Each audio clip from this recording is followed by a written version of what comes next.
Labvakar! Modē šobrīd latviskās padarīšanas, gārdumi, LV dizains un pašmāju ražotāju sumināšana.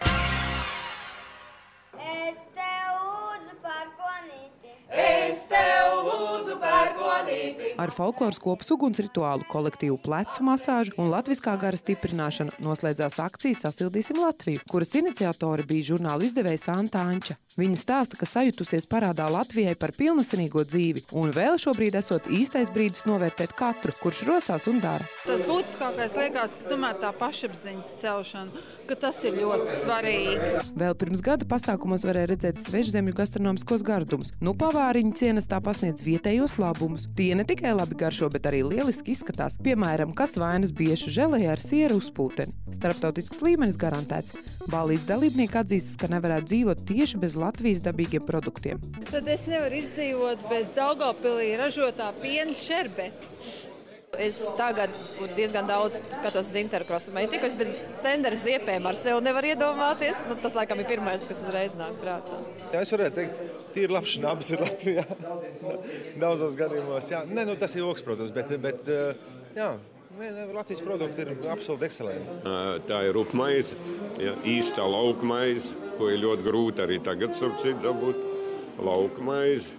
Personīgi man liekas, ka garšīgs, ļoti garšīgs ir, man liekas, ir sevišķi Smiltenē ražotais biespiens. Kas nu kuram vairāk vajadzīgs, taču visiem kopā nepieciešams uzmundrinājums un īstajā brīdī pateikts paldies. Arī pieaugušām sievietēm patīk pucēties. Pārvērtību dalībniecei Ingai no Dobeles bija sapnis pārtapt jaunā amplua. Dzīvespriecīgo Ingu no Dobeles modes lielveikalā Domina absolūti jaunā oktobra amplua pārvērtīs jaunā modes māksliniece Elīze Ceske. Mans uzdevums šodien ir karnevāls, bet es esmu nolēmusi nerādīt kaut kādu karnevālu tērpu, kā visi to iedomājās, kad pārģērbjās par kaut ko, bet vairāk parādīt to karnevālu sajūtu, kāda varbūt tā bija kādreiz. Es pieļauju, ka esmu diezgan sarežģīts materiāls visiem meistariem un stilistam, bet es sagaidu vairāk jau, tērpu ziņā atrast to savu īsto vienīgo, stilu. Pirmais pārtapšanas solis jauna frizūra. Griezumā taisīsim vieglāku, gaisīgāku, romantiskāku. Krēsojam iekšā un cenšamies atbrīvoties no sarkanā toņa. Cerēsim, ka brūnais ņems virs roku.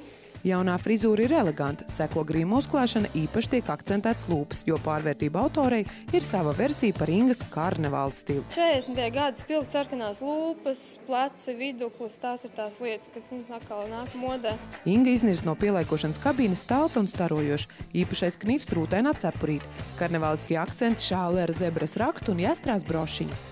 Modas lietas, kurpes, oksfordi un lakādas klačs stila somiņi. Baltais metālīts ir Elīzes Ceskas roku darbs. Vai nezinātāji uzminēs, kur Inga plāno doties? Ne jau 8 no rīta uz veikalu, un viņi tādi izstāsta vairāk tā kā tāds pēcpusdienas vecerīgs izlaiciens kaut kas tāds. Nezinu. Uz kaut kādu ballīti vai uz kāzām? Uz karnevālu, taču Halloweens tuvojās. Pucējieties arī jūs, jo kombinējot lietas var panākt satriecošu rezultātu. Liek iztaisnot muguru, izplest spārnus un doties tālēs.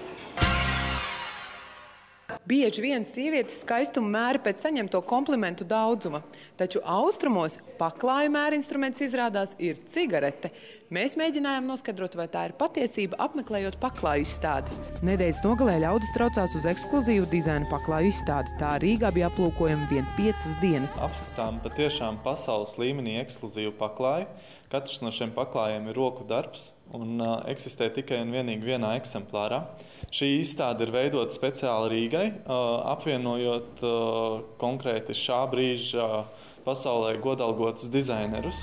Katram paklājam ir radošs koncepts. Šī ir sava veida modernā māksla. Tā nav konservatīva, bet gan ļoti moderna un ekspresīva.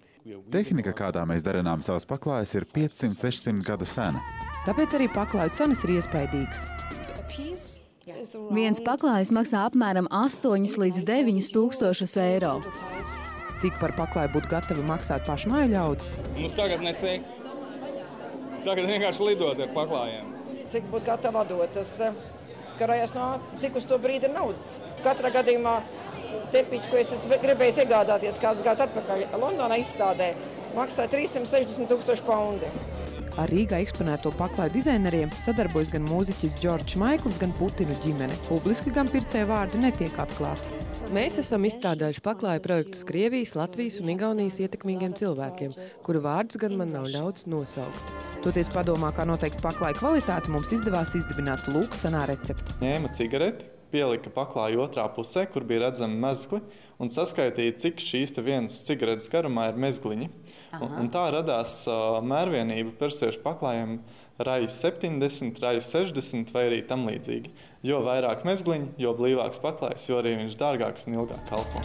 Tā sena kvalitāte un inovatīvs dizains rada baudāmu mākslu. Tiekamies pēc nedēļas. Atā!